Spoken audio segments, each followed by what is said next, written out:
we have Larry from Innovative Technologies, and Richard, you're on deck after Larry. Larry, come on up. Pointer? You have a pointer? No pointer, sorry. Can I give you one? Sure. Yeah. Larry. Should put the top button on it. Hey, I'm showing extensions. What's that? No, the top one, not the bottom. This one. Good. Good. Oh, where's the video? Oh, can I do the video first? It's a 1-minute video. This technology I expanded. I started in the late 90s. I worked with some big companies at this show. You have to speak louder. Speak from the Reduces pain. Yeah, let me give you increases some comfort background. during dental procedures. Fastest sorry about autoclavable chair side way to keep All right, instruments you can true listen. and sharp. But basically, I started with, Medical and I dental discovered that insurance material, is worked with the company in This leads to Colorado, longer treatment times and for ended both up patients developing and channel clinicians. designs, which can allow any This hygienist sharpener is dentist fast, in a fully reproducible articulable, ready to clinical use chair side. sharpened edge. So I want you to watch this. This is the new, what I'm really going to be talking about is pharmaceutical. Contact us for more information.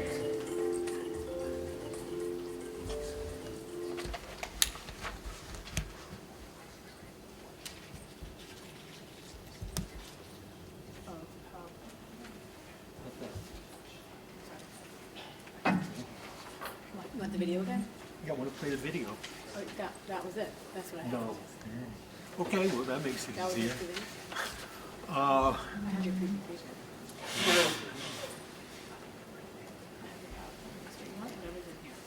All right, well, the video, if you got, I'm sorry about that, you had a bit of an introduction. So in about the late 90s, I discovered this material, believe it or not, in Boston in a hardware store. I was using Arkansas stones. I was using products that we use as dentists, flat stone technology. And I came to a better solution. Why not make channels? And the channels have the shape of the instrument exactly according to the International Standards Committee. I worked with the ADA and designed channel devices for dentistry. And I sold quite a few in the millions. And I had companies pay me royalties, and I know what they sold. They're at the show here. They made their own I'm going to use the word knockoffs. I'm a clinician. I'll give you a little background. I'm a Penn graduate, University of Penn. Went to Rutgers locally, and I went to Harvard, my postdoc. With my additional training, I did a lot of clinical research at Penn in private studies, and went in the Air Force. It was Vietnam. But as I came out, I realized that dentistry needs, I can make some real good solutions for dentistry, and this was one of the best ones. A number of hygiene schools in the United States and Europe use it. Then I got approached by an orthopedic company in Boston who had faculty at Harvard Medical and Mass General, and they said, you know, our instruments in the hospitals are done by people who really lack the skills in sharpening their curettes, their orthopedic instruments. Can you do it for us? So I worked up in Boston. They supplied me everything in orthopedics. They're very interested. So I have patents for that. I said, well, we had COVID. I said, well, might as well get patents. I work with the National Hockey League, so I have designs for that. I have full channel devices that will sharpen or remake, refinish medical implants, dental implants. The patents cover everything. I have a prospectus here, and really I'm looking to make it available for acquisition in any of the industries. But what I really did, which was fun during COVID, just you guys are all my patients, basically. As I say, you'll come in my office with certain issues. If you're very fortunate, small percentage of you have no disease identifying periodontal disease. Most people have problems around the implants, but specifically come in and they're losing bone, like this case. They came into the office. Obviously, to me, as a periodontist, after 40 years, I realized I have to rule out endo. So we rule out endo. Is this the point? Can I go to the next one? Yes. What do I hit here? That was it. Perfect. Okay, so what happens, I let the endodontic said it's non-vital. I waited 2 years, and then I decided to treat this, and I took it to this step, and I realized there's no, and I decided to grow the bone back using antimicrobials. I have compounded several types of antibiotics which enhance wound healing, repair. I look to make the root 1 micron to 2 microns, so the surface finish is so controlled. I want the patient as the co-therapist. I don't want to see plaque growth unless it's necessary. I don't want to have a quick repopulation. So if you're using a sharpening stone, which is like a kitchen, you're making it like a glass or a toilet bowl. It's so smooth it won't grow plaque. That's interesting. I didn't touch Do you want this. to go forward? How's it changing without me? Oh, no, did you, Can you go back to that one? Which one? Let's see, no, the one you had. Go back to, no, with the arrow. this one? Okay. All right, so I waited a couple of years. Go to the next one. Skip slide. Keep going. It's going to be the next one. Great. Okay, so I waited several years. I took this, I used, in this case, I used my topical antimicrobials. Now understand, I'm using hand instruments. I can get down here. You can't do that with Acticite or some other thing. You can put the powder in, you can use a rinse, you can use mouthwash. You're not going to go down. The studies, there's so many studies showing you cannot get down 8 to 10 millimeters. But interestingly, the curettes we use, the scale, especially the curettes with long shanks, mini curettes, you can instrument so well that you can really debride it out with the antimicrobials that I use topically. In this case, I use gem, and I can grow the bone back.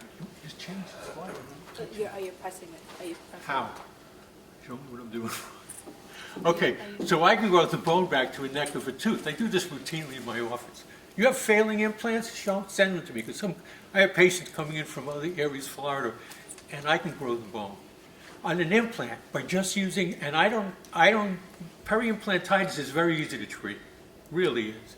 And I see courses, they take them out, they do bone grafting, but they're not using locally provided antimicrobials that are compounded, that are very effective.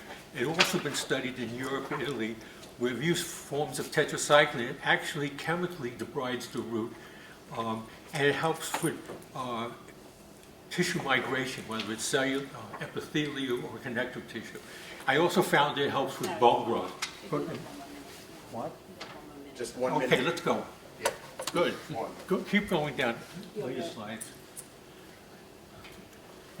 That's the case. Well, this is the case. I'm going to skip that. I have Forward? testimonials, failing implants, stop right here. All right, so your patient came in pain 10 months, went to an oral surgeon. You can see it has peri-implantitis. So I can, 12 days, 2 weeks, arrest the disease. Let's apply a topical. My hygienists do it all the time on a perio probe. Keep going to the next slide. Okay, I apply, where is it? Here, I apply my antimicrobials topically. It's an anesthetic on the root, and it's an anesthetic on the bone. What happened here, go to the next slide, please. So, Larry, we got to get through what's your ask, and then we have to get to the panelists, please. Okay, sure, So we fine. gotta- All right, so what's you your ask? basically see, I'm fine. What I'm showing is how I can remove a piece of bone without any injections. Local anesthetic, no local anesthetics. This is an anesthetic, I got a patent for, it's a pain reliever. It was awarded by the patent office by mixing several antibiotics. No injectable anesthetics are ever needed. So I can take a piece of bone out and the patient's comfortable, which wasn't comfortable for 10 months. How much time do I have? Go to the last slide. Let's go to the very last slide with the extras. Keep going. I realize there's not enough time to do a presentation for what I have. Hold on, there's just a lot of slides. Keep going, So, keep going, keep going. let's go. All right, show that for a second. Patients come in bleeding, I just put the topical on, total anesthetic, 12 days, 2 weeks later, turn to the next slide. It's come to pink, it's gone, 2 weeks. Next slide, keep going. Any of you guys can do this is a piece of cake. My patients are all co-religious, they use the ATM. Keep going to the next. I am. It's going. I'm sorry, It's keep going, keep going. It's going pretty well. Oh. It takes a second. Oh, Larry, we got to jump to the panelist questions, or you're not going to have any. Yeah. She's not helping. Okay, panelists. Keep going, you can ask me questions. Okay, Please show this. James, go I ahead. am. I can't. Thanks, Larry. Thanks. Tell sorry. us what are you asking for support with? What product exactly? Because obviously you've been very industrious, you've created I a have ton of methodology patents, I have pharmaceutical patents for every industry, including medicine. I was Okay. awarded for everything, so I'm Right. looking to make it available for acquisition, any or all of these patent concepts together. But you see, I'm in the National Hockey League, so I got to sell ice skate sharpeners. So it's not, you guys may not want it. But I thought for dentistry, this is great. But I'm working in medicine. This case, all right, what would you do? I just want to say one thing. Here's a good case. Routine case in my office. They all want to take their teeth out and put implants. This patient has all their teeth 3 years later. No pockets. There were 10s and 8s. They're now 1, 2s, and 3s. The patient's a co-therapist at home. She comes in every 3 months. End of disease. 2 mobility patterns are now, or 4s. Anybody knows Miller classification? It's now a 1 or 2. So now you know. So if there's anybody interested out there in acquiring patents like this and taking it to market, which I'm not going to do, they should approach me after the meeting. That's all I'm going to say. All right, thank you. Thanks very much.